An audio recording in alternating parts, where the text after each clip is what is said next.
Olá, está no ar o Mandato em Foco, o espaço da TV Câmara dedicado a mostrar o trabalho dos vereadores e vereadoras da nossa cidade. Aqui você acompanha de perto as ações e projetos, ideias que impactam a vida da população. Transparência, diálogo, prestação de contas, porque o mandato é público e você tem o direito de saber. A nossa convidada de hoje é uma vereadora muito querida por todos, vereadora Regininha, da bancada do Partido dos Trabalhadores. Tudo bem, vereadora? Bem-vinda ao nosso programa. Muito obrigada pelo convite, felicíssima em poder trazer as demandas da nossa mandata. E é uma honra estar contigo nesse momento, dividir contigo, ter essa troca, né, de conhecimento. Que coisa boa. Para mim é muito importante. Vereadora, a senhora fez história ao se tornar a primeira mulher travesti eleita para o Legislativo Municipal e recentemente reeleita, né? O que representa para ti ocupar esse espaço e abrir caminho para outras pessoas trans na vida política? Surama, esse ano eu trouxe para o meu vocabulário uma palavra que o movimento de travestis transexuais a nível nacional ressignificou, e ela tem muito sentido hoje para mim, que é a transancestralidade, é a nossa ancestralidade travesti. E aí, a partir disso, eu também começo a ressignificar a minha história e aquilo que falo por onde eu passo. Porque é um peso muito grande ser a primeira. Né? A primeira travesti a ocupar um espaço na Câmara de Vereadores. Mas abre muitas portas. Exatamente. Mas eu cheguei até aqui porque muitas travestis me trouxeram. Muitas travestis, através dos seus movimentos. Se a gente for comparar hoje, 2025, aos anos 80, nos anos 80 as travestis não andavam de ônibus. Nos anos 80 as travestis não frequentavam a escola. Nos anos 80 as travestis elas eram presas quando elas saíam à noite pela lei da vadiagem. Então essas travestis elas persistiram, elas foram resistindo para que hoje, de fato, a gente pudesse ocupar este lugar. Então, eu costumo dizer que eu sou somente a voz de muitas pessoas.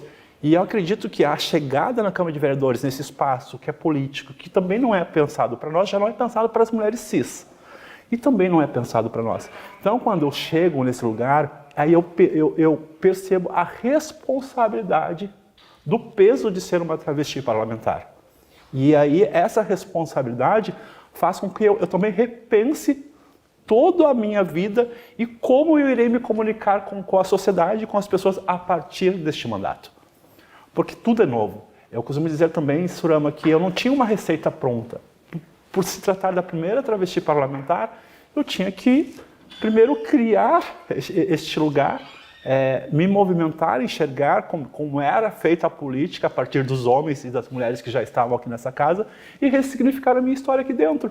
Então, quando eu chego nesse lugar, é para que a sociedade, de fato, passe a enxergar não somente a vereadora Regininha, mas toda essa população de travestis e transexuais que, historicamente e durante o seu dia, são estigmatizadas, passam por preconceito, muitas vezes com muita dificuldade de ter acesso à educação, ao mercado do trabalho. Então, quando eu assumo esse lugar, e a gente sabe que aqui a gente tem todos os olhos da sociedade voltados para nós, é realmente adotar essa postura, que nós podemos estar em todos os lugares, que nós, sim, nós somos o estigma da travesti, que é barraqueira, que vai chegar nos lugares, que vai incomodar.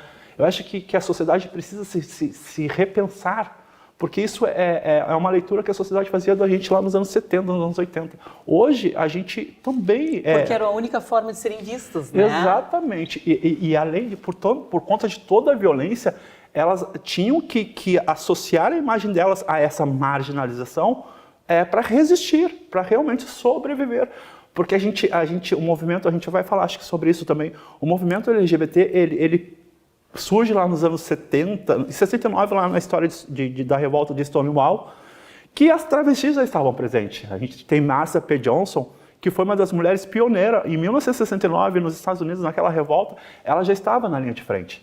Então, as travestis sempre estiveram na linha de frente, só que elas, historicamente, até dentro desse movimento, elas foram apagadas. Tendo em vista que quando a gente fala a gente fala do movimento que surge com a sigla GLS. Não se contemplava nunca a letra T dentro do movimento, porque a gente já sofria esse estigma dentro dessa sigla. Nos anos 70, 80, mulheres travestis, elas não frequentavam festas gay. Elas também eram proibidas de ter acesso. Desculpa interromper, essa nomenclatura gigante agora que nós temos, o que ela quer dizer, o LGBTQIA+? L, as mulheres lésbicas, o G, né, LG, gays, B, pessoas bissexuais, que também historicamente são estigmatizadas, né? A gente parece que a gente não faz uma leitura daquelas pessoas, parece que elas não se reconhecem. As pessoas bissexuais, LGBT, T de travestis, transexuais, travestigêneres, LGBTQ. São pessoas que flertam muito pessoas que performam a feminilidade. Podemos colocar aqui o que a gente chamava nos anos 80 das mulheres que faziam as travestis que faziam as performances, eram, né, aquelas mulheres que a gente só dublavam. Então são pessoas que flertam com um gênero feminino, mas voltam para um outro lugar. Sim. Diferente da travesti, que a travesti é uma mulher que ela assume uma identidade feminina, se reconhece enquanto identidade feminina e ela não volta mais para um outro lugar. Sim. A leitura que a sociedade sempre vai fazer é essa, né? É a imagem que ela adota para ela. Aí a letra T, I de pessoas intersexo. As pessoas que a gente chamava antigamente, muito hoje a gente desconstrói isso, que eram as pessoas que a gente reconhecia nos anos 80 como hermafroditas. Então são as pessoas intersexo. Interessante. Porque tem coisas que antes a gente falava nos anos 80 que hoje já não cabe mais por conta dessas letrinhas que vão chegando, que são as especificidades dessas pessoas. Certo. Que gênero e sexualidade são coisas completamente distintas. E às vezes as pessoas confundem. Né? Uma coisa é sexualidade, e a pessoa vai se compreender enquanto um homem gay, enquanto uma pessoa bissexual, quanto uma pessoa gênera. Então, é por aí. E aí, o gênero, aí tem o gênero, é a pessoa transexual, pessoas cisgêneras, que são as mulheres e homens que se reconhecem no sexo e no gênero que é designado ao nascimento.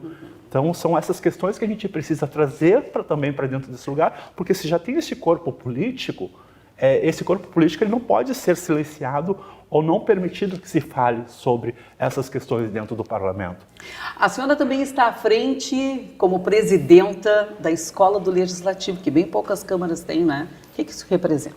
Eu sou a primeira presidenta com mandato de uma pessoa trans, presidenta de uma escola no Legislativo. Eu acho que isso para mim, soma muito com a minha trajetória, com a minha vida profissional, porque eu só estou vereadora, eu não sou vereadora, né? Isso não é a minha profissão, eu sou uma mulher pedagoga. Acho que isso acrescenta muito no meu currículo, estar neste lugar. E é uma responsabilidade muito grande, porque eu já não estou mais falando do meu mandato. Como Né? tem funcionado? Não é somente as minhas pautas, mas a gente tem articulado bastante. Porque como é que eu percebo a Escola do Legislativo, Surama? Ela dependia muito do presidente da casa. Se ele, na época, se ele quisesse realmente que a Escola do Legislativo funcionasse, ela ia funcionar. Se assumisse um outro presidente, não quisesse, ela não funcionaria. A partir da nossa chegada esse ano, a gente aprovou a Escola do Legislativo aqui na Câmara de Vereadores. Nós temos um estatuto da escola aprovado pela Câmara de Vereadores. Fui chamada pelo presidente Rovan, também tem que falar sobre esse convite, que é super importante.